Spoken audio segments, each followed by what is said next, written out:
What would you say if a cop asked to search your car right now and your freedom depended on your next four words? If you say the wrong thing, you can hand over your rights in seconds. If you say the right thing, you force the officer to get a warrant or prove a real legal reason before touching your car. You need this because traffic stops feel small until they suddenly are not. One broken taillight can turn into questions about drugs. One speeding stop can turn into a trunk search. One nervous answer can turn into handcuffs. Let me show you exactly how that happens, why drivers give away their rights without even knowing it, and what simple words shut that door fast. You're going to learn the core phrase that blocks consent, the question that exposes whether the stop is even still legal, the silence move that stops you from helping the search, and the final line that keeps you from opening your own car for them. If you learn these now, you won't have to invent them later under pressure. The danger is not always yelling, force, or some dramatic moment. A lot of times it sounds casual. Mind if I take a quick look? You got anything I should know about? Why are you so nervous? Can you open the trunk for me? That is how people get trapped. They think being nice will make the stop end faster. They think saying yes makes them look innocent. They think if they refuse, they look guilty. But that is exactly how searches begin. Here's the reality. The officer does not need you to look guilty if you give permission. The second you agree, make their job easy. Most people have no idea that the search often starts with one nervous sentence from the driver, not some brilliant police trick. Here's the first thing you memorize. The four-word core phrase is simple. I do not consent. That is the heart of this entire video. Those four words matter because they stop the easiest kind of search, and that is a consent search. In real life, you should say the full sentence so it sounds calm and clear. Here's exactly what you say. Officer, I do not consent to any searches. Word for word, memorize that line. Practice it in a normal voice, not angry, not sarcastic, not shaky, calm and plain. Why does this work? Because if you say yes, the officer can later say you agreed. That means the search does not need your fight. It does not need pressure. It does not need much of anything else. You handed it over.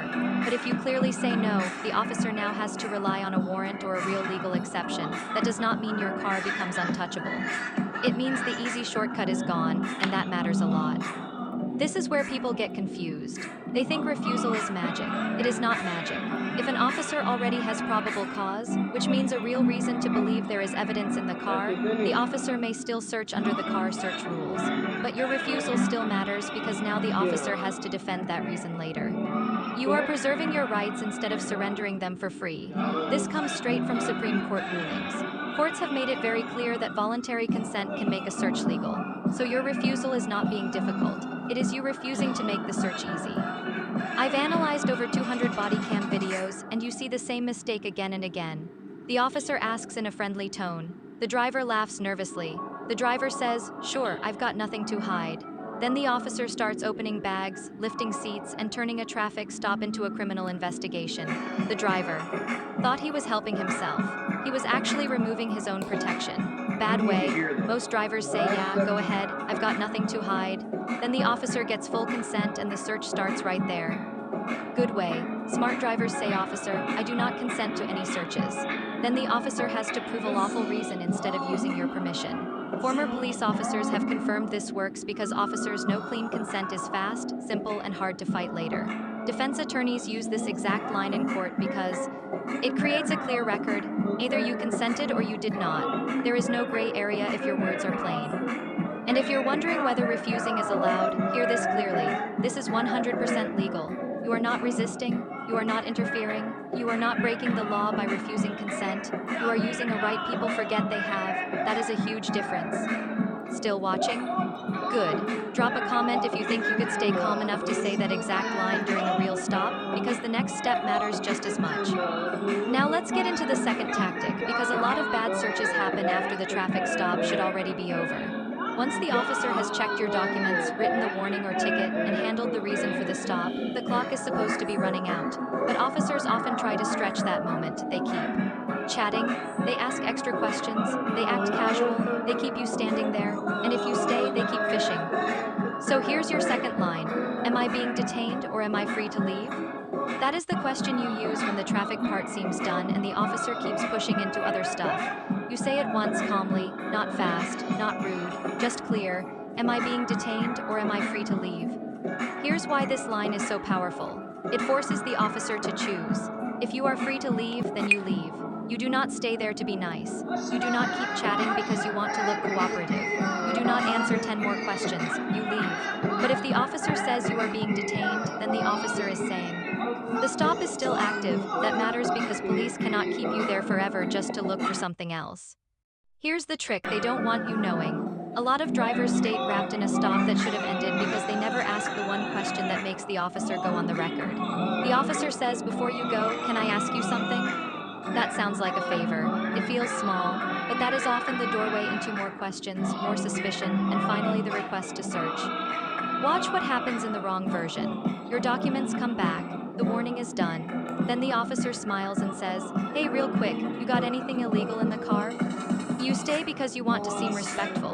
You answer one question, then 3 more, then suddenly the officer says, mind if I take a quick look? You never realized the stop had already shifted. Now watch what happens in the smart version. Your documents come back, the warning is done, the officer keeps talking. You say, am I being detained or am I free to leave? Now the moment changes. If the officer says you are free, you go. If the officer says you are detained, that detention has to stand on something more than a hunch or a chat. Legal experts agree this is your strongest protection once the stop starts dragging beyond the traffic reason. This comes straight from Supreme Court rulings too. One major case said police cannot extend a traffic stop longer than needed just to chase a different investigation without more legal reason. In plain English, that means a stop is not supposed to become a fishing trip just because the officer feels curious. Bad way. Most drivers say, yeah, sure, what do you want to know? Then the stop keeps going and the officer starts building suspicion from every answer. Good way. Smart drivers say, am I being detained or am I free to leave? Then the officer has to end the stop or justify keeping it going, and let me be clear. If the officer says stay, then you stay. You do not drive off. You do not argue with the door half open. You do not get cute. The point of this line is not to pick a fight. The point is to force legal clarity and stop yourself from volunteering more time than the law requires. Now we get to the third tactic, and this one may be the most important for protecting your car even before anyone mentions a search. You have to stop talking. That sounds simple, but it is where people destroy themselves. Officers are trained to ask questions that seem harmless. Where are you coming from? Where are you headed? Who owns the bag in the back? Why are you shaking? Any weapons? Any drugs? Anything illegal? People answer because silence feels awkward, but those answers become evidence. So here's your third line. I will remain silent, and I want a lawyer. If you are not under arrest and you want a softer version for a traffic stop, you can say, I'm not answering questions. But the stronger line is the one you should remember because it is clean and clear. Here's exactly what you say. I will remain silent, and I want a lawyer, then stop talking. Why does this protect your car? Because your mouth is often what creates probable cause. You say the backpack is not yours. Your passenger says it is yours.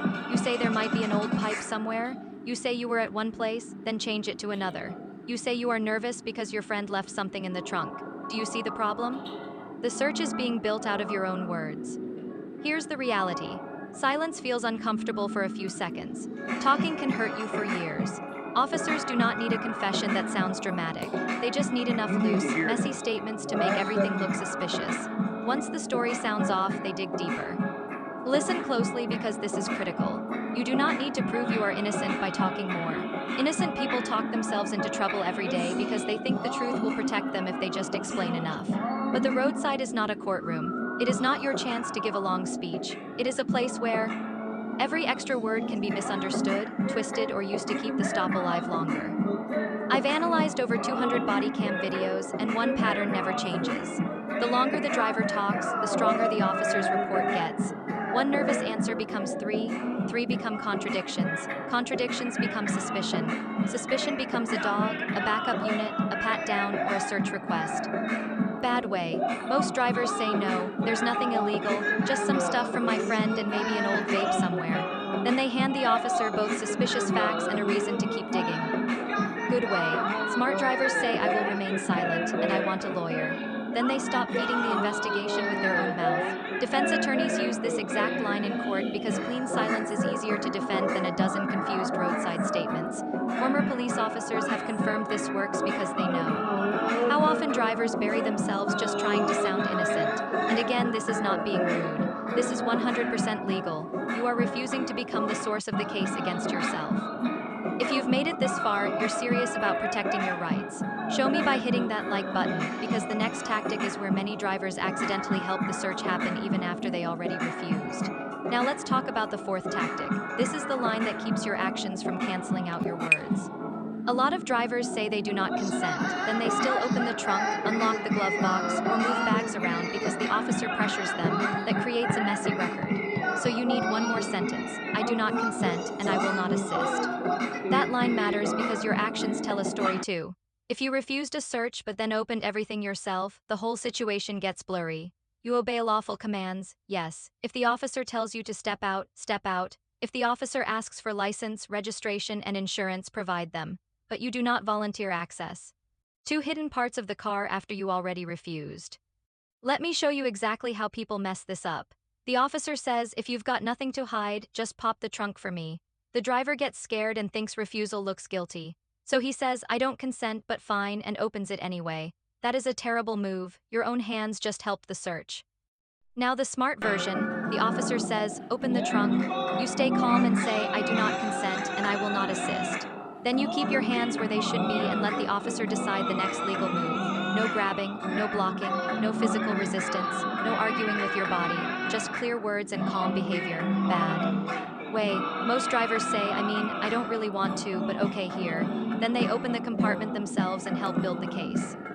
Good way. Smart drivers say, I do not consent and I will not assist. Then they obey lawful orders without volunteering access. Legal experts agree this is your strongest protection when pressure starts rising because many cases turn on what the driver did, not just what the driver said. This comes straight from Supreme Court rulings. And car search cases that show police power has limits, but those limits matter most when you do not erase them with your own hands. So now let's put the law into simple English. First, if you consent, courts often treat that as a legal green light.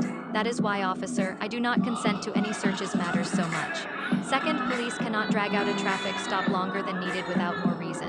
That is why, am I being detained or am I free to leave? Matters third, your own statements can help create the justification for more investigation. That is why silence matters fourth. Your actions can muddy everything if you start helping with the search. That is why I do not consent and I will not assist matters.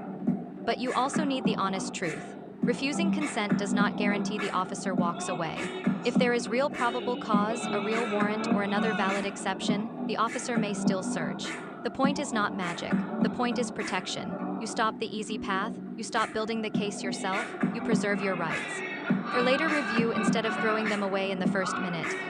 Now picture a real stop from beginning to end.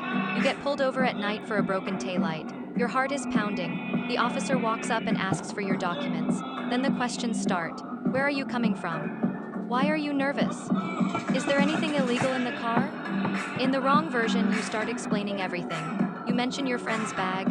You say there might be an old knife under the seat. You laugh and say they can search because you have nothing to hide. Then the officer asks you to open the trunk. You do it. What began as a taillight stop just exploded.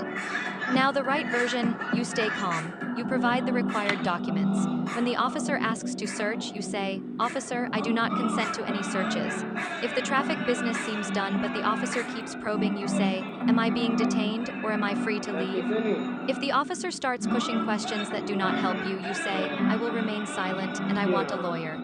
If the officer pressures you to open compartments yourself, you say, I do not consent and I will not assist. Then you stop talking. Then you stop helping. Then you let the officer carry the legal burden instead of carrying it for them. Bad way. Most drivers say, sure, officer, go ahead. I've got nothing to hide. Then their rights disappear because they gave the officer everything for free. Good way. Smart drivers say, Officer, I do not consent to any searches. Am I being detained or am I free to leave? I will remain silent, and I want a lawyer, and I do not consent, and I will not assist. Then they protect themselves without raising their voice. Next week, I'm revealing what to say when cops claim they smell weed coming from your car. Subscribe right now so you do not miss that one, because that single claim changes stops fast and most drivers answer it the worst possible way. So remember the 4 big moves. Refuse consent clearly. Ask if you are detained or free to leave. Stop answering questions that build the case. Do not help open your own car. Those simple lines will not make every stop easy, but they can stop you from making the biggest mistakes yourself. Let me show you exactly what matters most in the end. Stay calm, stay clear, Stay short, and never talk yourself into a search that the officer still has to legally justify.